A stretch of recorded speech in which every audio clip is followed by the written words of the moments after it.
오늘은 열왕기 상하서를 묶어서 개론을 말씀드리도록 하겠습니다.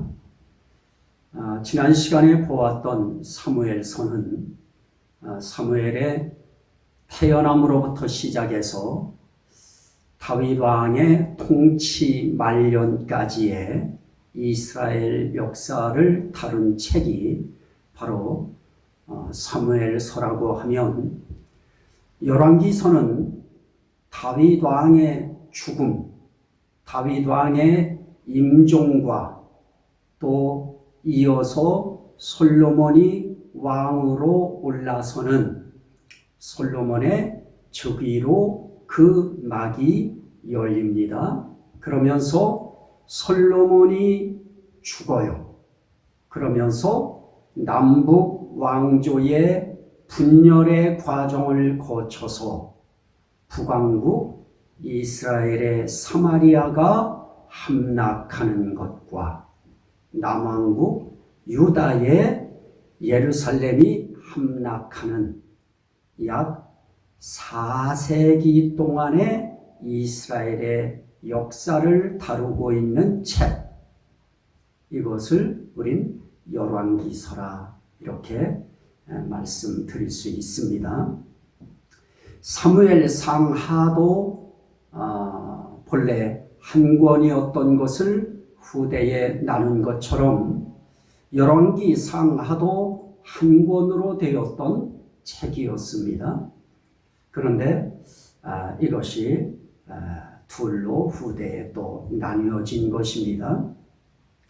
자, 그러면 이 열왕기서에 나타난 이스라엘의 역사는 어떤 관점에서 기록되었느냐? 상당히 이 부분은 중요합니다. 열왕기서에 나타난 이스라엘의 역사는 선지자적인 관점에서 기록되었다. 선지자적인 시각에서 기록되었다 하는 것이 아주 중요합니다. 열왕기서는 이 열왕들의 그 역사, 열왕들의 행적, 이것을 기록함에 있어서 그들의 정치적인 업적이나 군사적 업적 또는 경제적인 업적에 그 초점을 맞춘 것이 아닙니다. 선지자들의 눈에 비춰진 대로 그들이 여호와의 말씀에 순종을 하는가 아니하는가, 다시 말하면 하나님 말씀에 순종하는가 불순종하는가, 거기에 철저히 초점을 맞추었다 하는 것입니다. 그래서 열왕들의 선과 악 그리고 흥망성쇠의 기준이 무엇이냐라고 할 때 오직 여호와의 말씀에 순종하느냐 불순종하느냐의 여부에 결정되었다 하는 사실을 이 열왕기서에서는 시종일관 보여주고 있다 하는 것입니다. 다시 한번 말씀드립니다. 열왕기서는 선지자들의 관점으로 기록했기 때문에 선지자들이 보는 것은 다른 것이 아닙니다. 이들이 여호와의 말씀에 순종했는가 불순종했는가, 그거 보는 것입니다. 그래서 이 열왕기서의 이 상하 구분을 어디로부터 이것이 이루어지느냐, 북왕국 아하시아의 왕의 통치 중간쯤에서 열왕기서의 상과 하를 구분하는 구분점이 거기에서 이루어집니다. 그러나 사실 이러한 상하 이 구분은 별다른 의미를 가지지 못합니다. 다만 책의 중간쯤에서 편의상 나눈 것으로 그렇게 보여지는 것입니다. 어쨌든 우리는 이 열왕기서는 선지자적인 관점에서, 선지자적인 시각에서 기록되어졌다 하는 점만 우리가 알면 되겠습니다. 그래서 뭐 정치, 군사, 경제적인 업적 그쪽에 초점 맞춘 거 아닙니다. 하나님의 말씀에 열왕들이 얼마나 순종했는가 아니면 불순종했는가 거기에 초점을 맞췄다 하는 것입니다.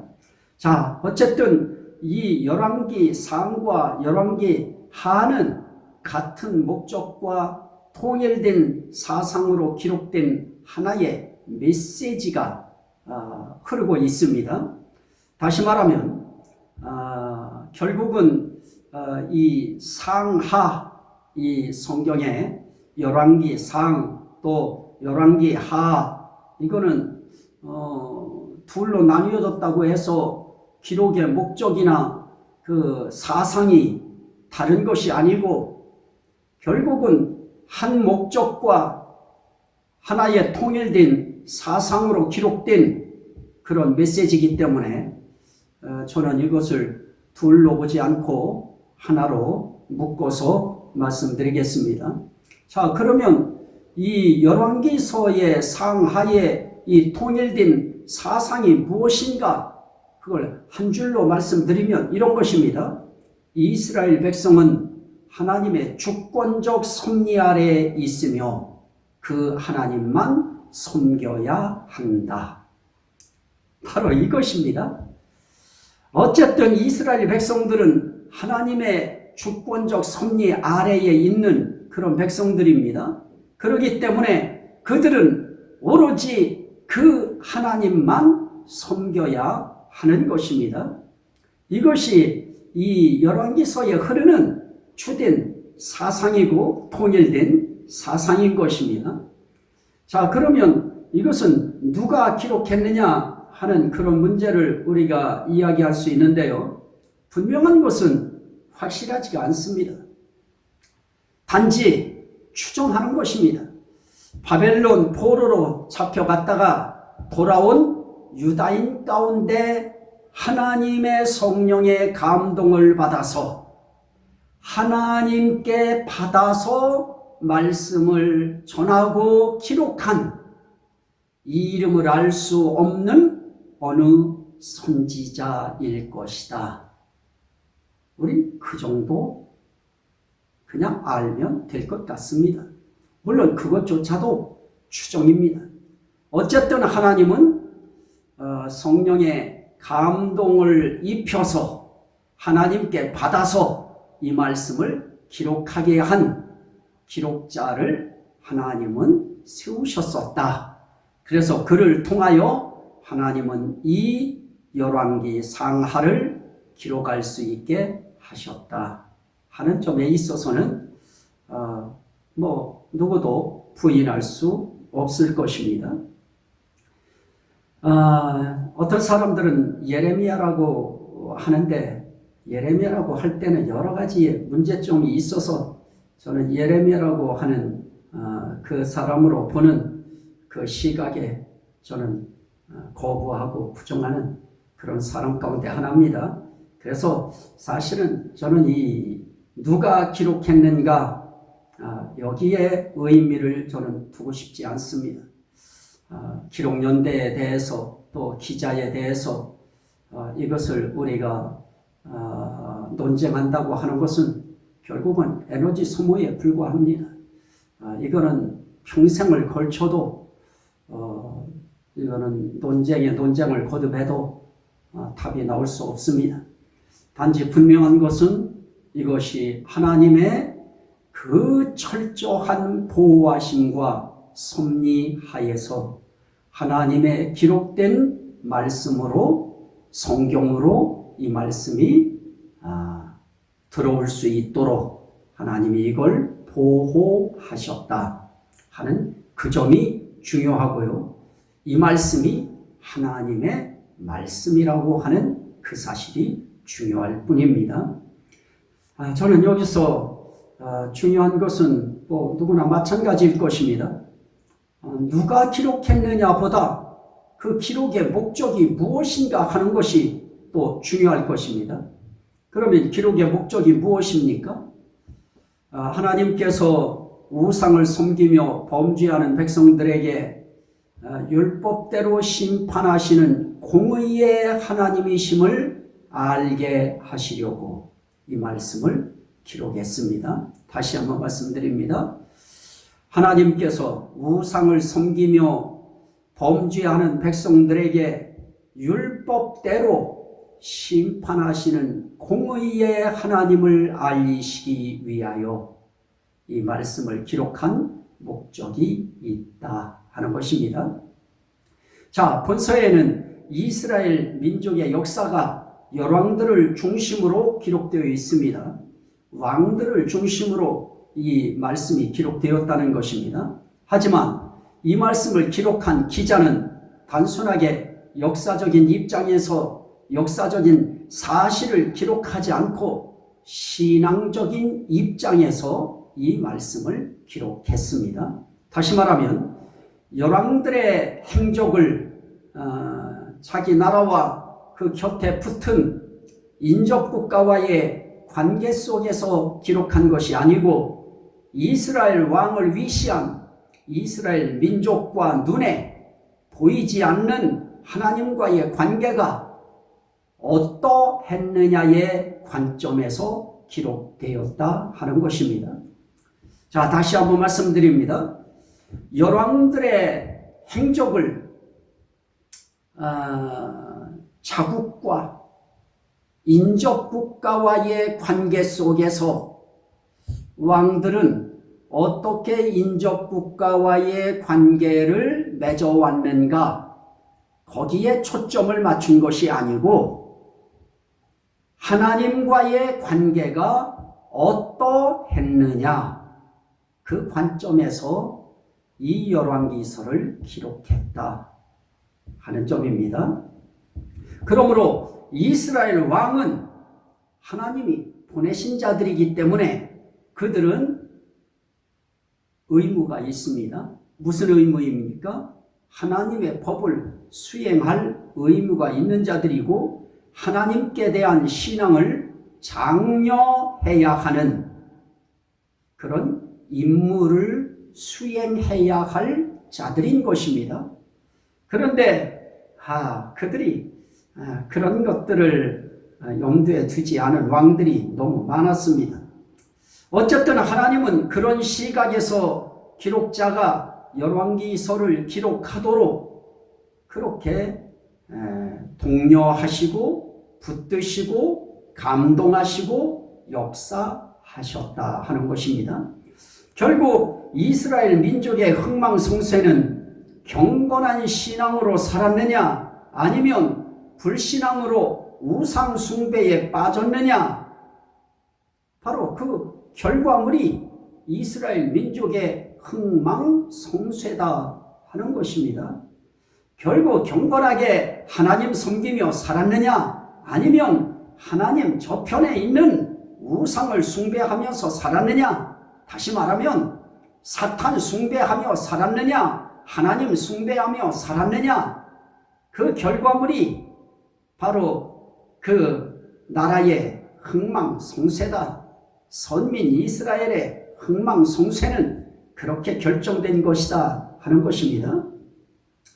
자, 이 열왕기서는 약 400년 동안의 이스라엘 역사를 기록한 그런 목적을 두 가지로 구분해서 오늘 말씀드리도록 하겠습니다. 첫째는 선지자적인 목적이 있습니다. 이 선민 이스라엘의 흥망성쇠는 결코 자국의 정치와 군사적인 힘이나 외세에 의한 것이 아니고 오직 하나님의 말씀에 순종했느냐 불순종했느냐 거기에 달려 있다 하는 것입니다. 둘째는 구속사적인 목적이 있습니다. 하나는 선지자적인 목적이 있고 또 하나는 구속사적인 목적이 이 기록의 목적 속에 담겨 있습니다. 열왕기서 이 기자는 사무엘하 7장 12절부터 16절에 기록된 다윗 언약 이후, 다시 말하면 이 사무엘하 7장 12절부터 16절에 다윗 언약이 기록되어 있습니다. 이 다윗 언약이 이후에 이스라엘의 여러 왕조들의 역사 속에서 하나도 어김없이 그대로 언약하신 대로 성취되는 사실을 보여주기 위해서 이 말씀은 기록이 되어지는 것입니다. 다시 말해서 세속의 왕조들의 거듭되는 실패와 타락 그리고 좌절 이런 거에 비하여 영원히 견고한 위, 그것이 면면이 계속 흘러오는 것입니다.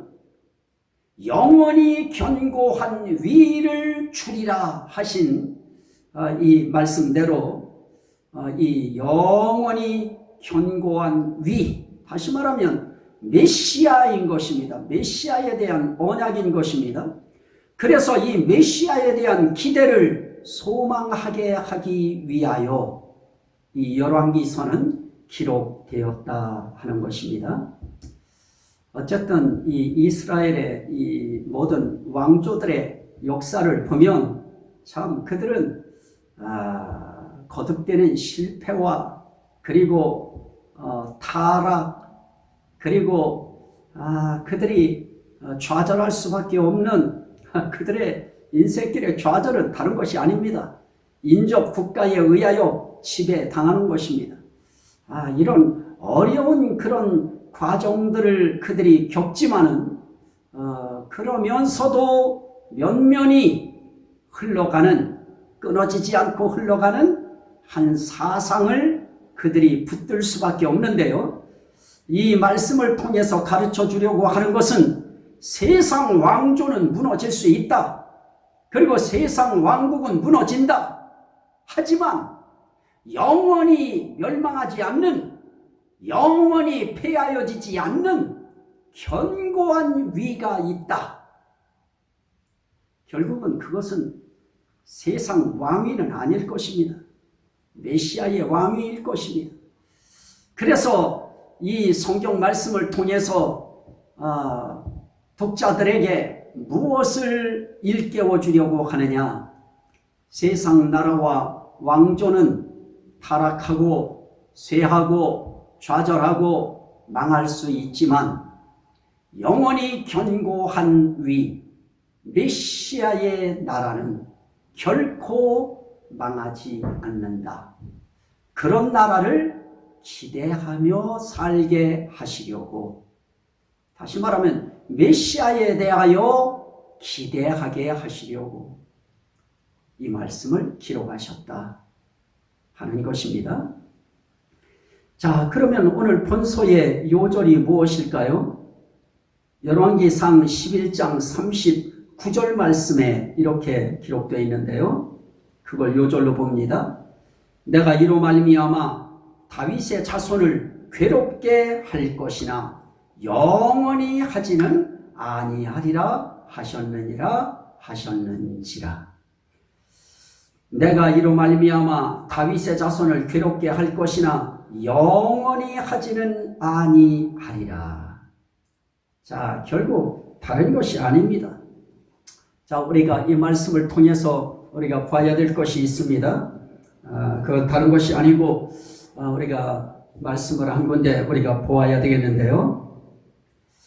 열왕기상 11장 26절부터 43절 말씀까지인데 결국은 이런 것입니다. 여로보암을 향해서 여로보암 너도 깨달으라 하는 것과 결국 메시아이신 예수 그리스도를 대망하라 하는 그런 내용입니다. 결국은 이들이 하나님 앞에 범죄함으로 인하여 다윗의 자손들도 괴롭힘을 당합니다. 징계를 받습니다. 그러나 영원히 하지는 아니하리라. 이것이 소망인 것입니다. 이것이 메시아에 대한 흔들리지 않는 영원한 견고한 왕위를 가지실 자에 대한 기대감을 갖게 만드시고 소망을 품게 만드시고 희망하게 만드시는 것입니다. 결국 메시아이신 예수 그리스도를 대망하라 하는 것입니다. 자, 그러면 본서의 주제는 무엇일까요? 행위대로 심판하시는 하나님이신 것입니다. 행위대로 심판하시는 하나님. 자, 그러면 본서의 특징은 무엇일까요? 역대 왕들의 그 업적을 평가함에 있어서 남쪽 유다의 왕들은 다윗을 표준으로 했고, 이게 굉장히 중요합니다. 역대 왕들의 업적을 평가할 때 이 남쪽 유다 왕들을, 이 남국 유다라고 하는데요, 남유다의 왕들은 누구를 표준으로 했느냐? 다윗을 표준으로 했고, 북쪽 이스라엘 왕들은 누구를 표준으로 했느냐? 여로보암을 표준으로 했다 하는 것입니다. 그래서 이 남국 왕들은 항상 너희가 다윗과 같이 하지 아니하고 다윗과 같이 하지 아니하고 이렇게 말씀이 나온다고 하면, 북쪽의 왕들은 너희가 여로보암의 행위를 따라서 그러니 남과 북의 이 표준이 갈라집니다. 하나는 다윗을 표준으로, 하나는 여로보암을 표준으로.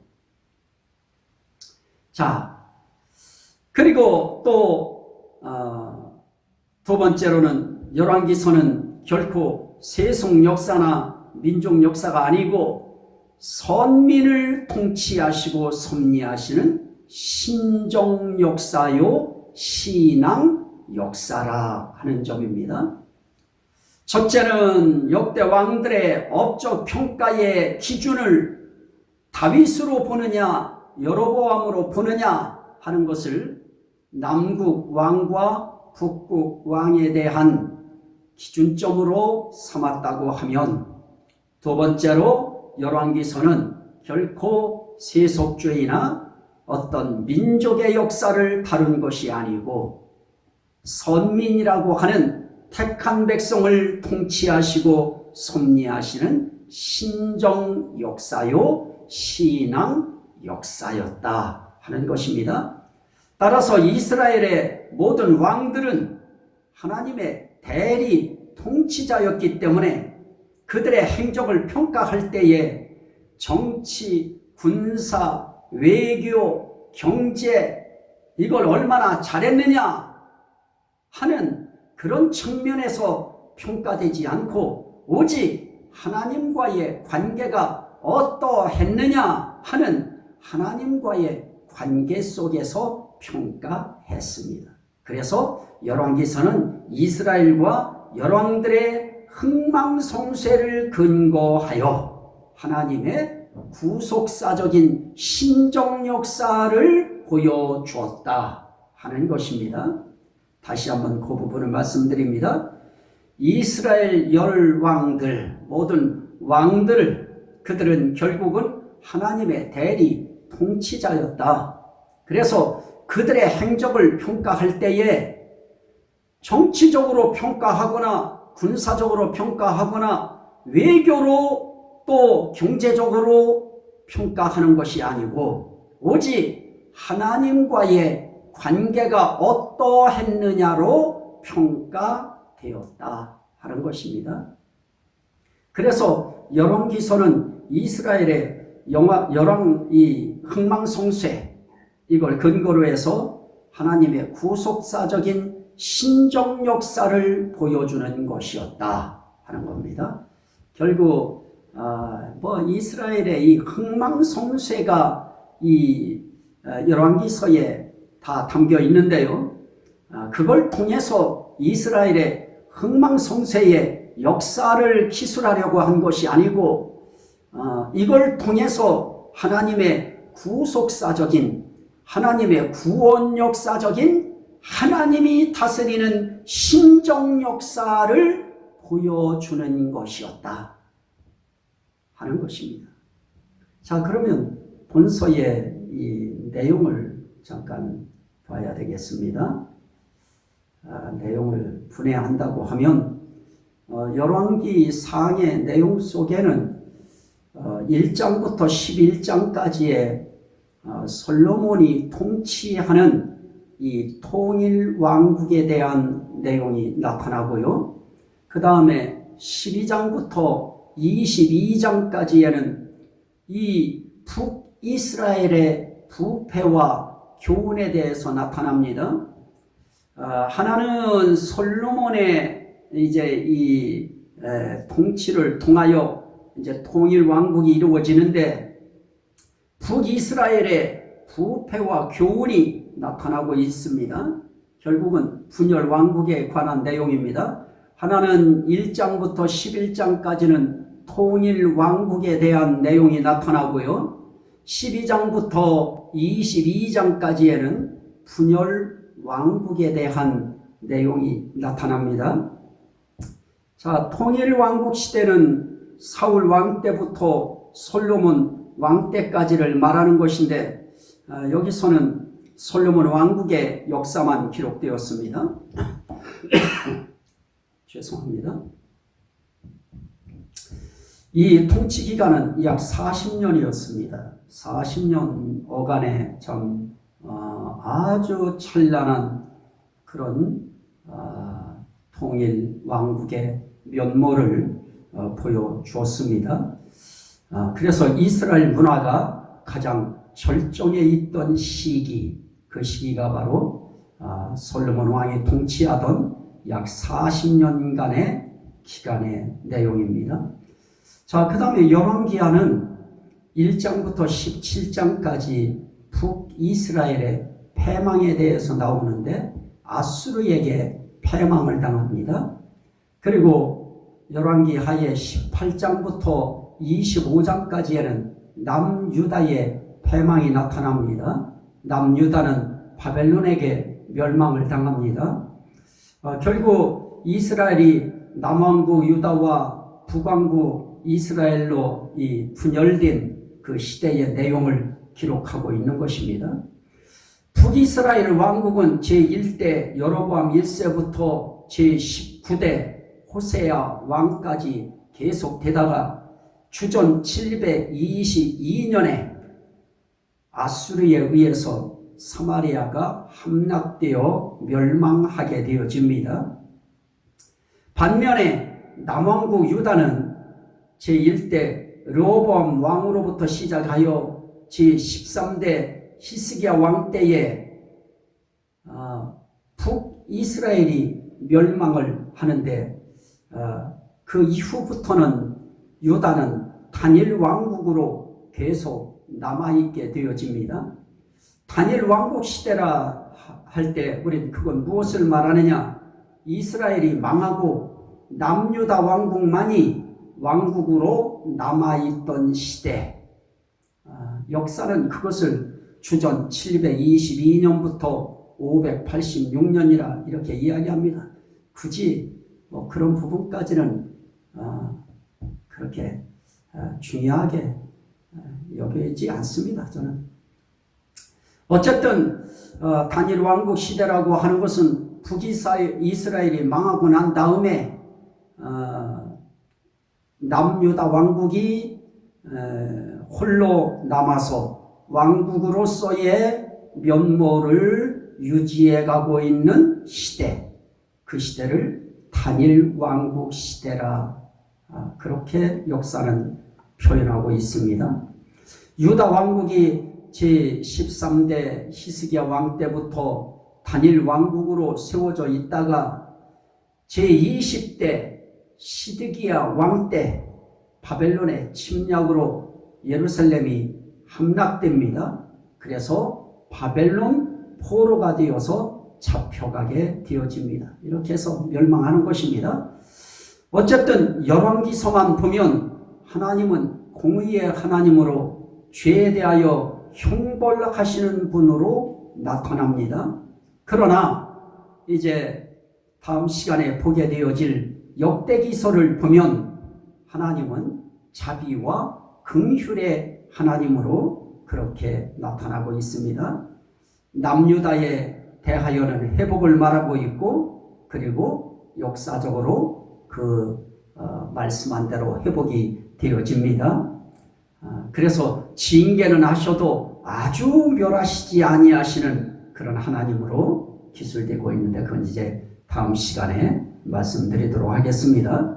어쨌든 아주 멸망시키시지는 않는다고 할지라도 물론 죄에 대하여 징계는 하시는 것입니다.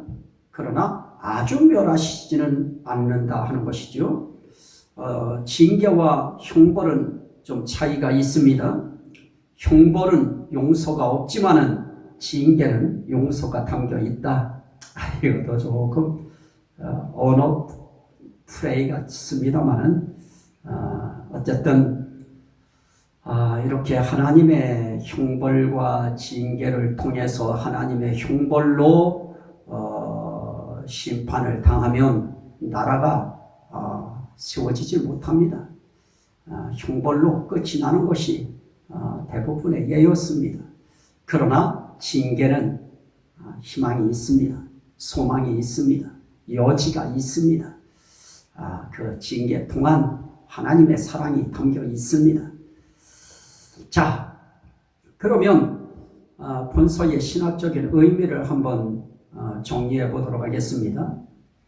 자, 행위 언약이라고 하는 율법의 언약이 무엇이냐라고 할 때 행위 언약은 은혜 언약을 이루는 과정이다 하는 것입니다. 다시 말하면 은혜 언약을 은혜 언약되게 하는 방편이 바로 행위 언약이라 하는 것입니다. 이건 창세기를 읽어보아도 이제 율법이 출애굽기와 창세기 사이에서의 그 흘러오는 그 언약의 차이가 있는데요.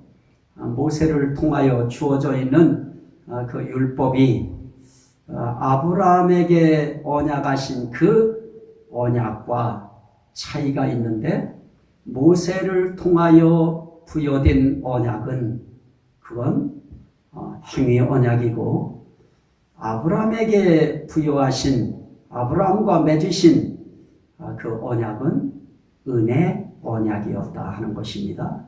그래서 율법이 은혜 언약을 앞설 수 없다.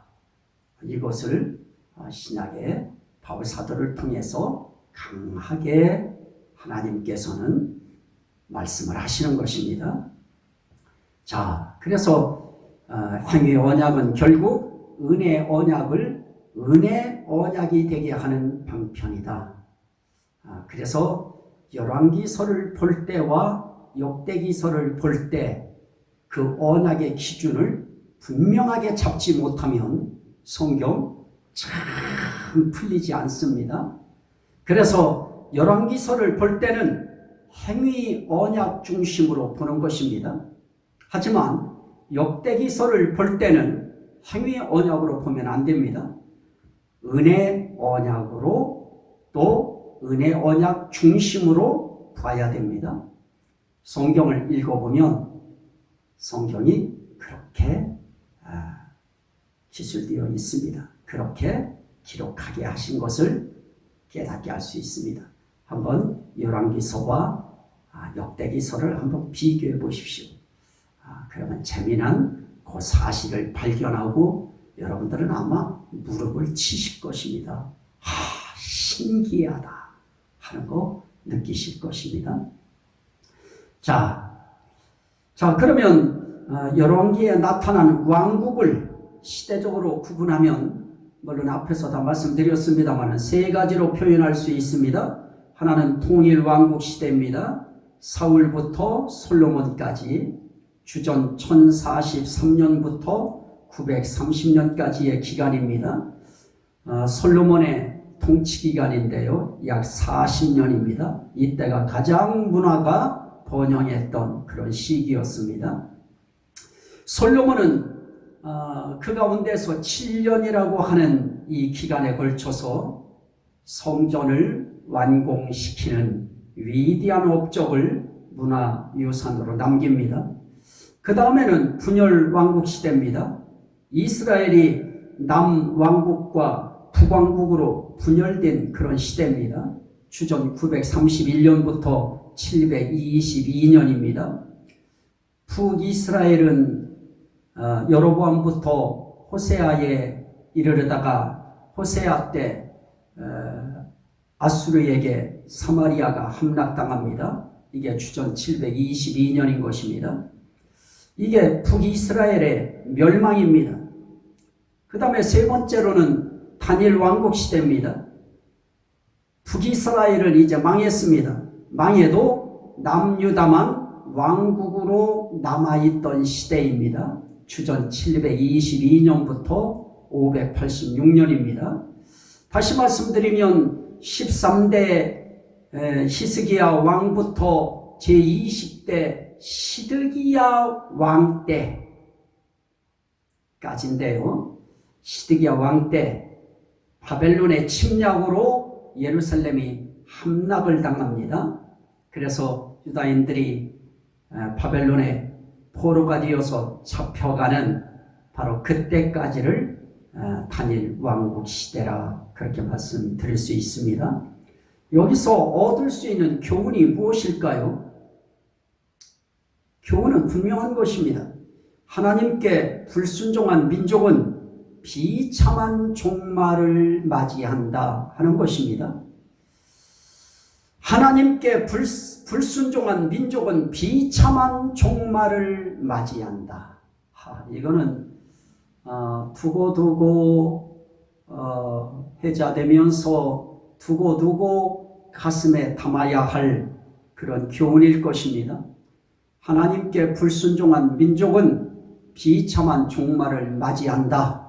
이건 개인도 마찬가지인 것입니다.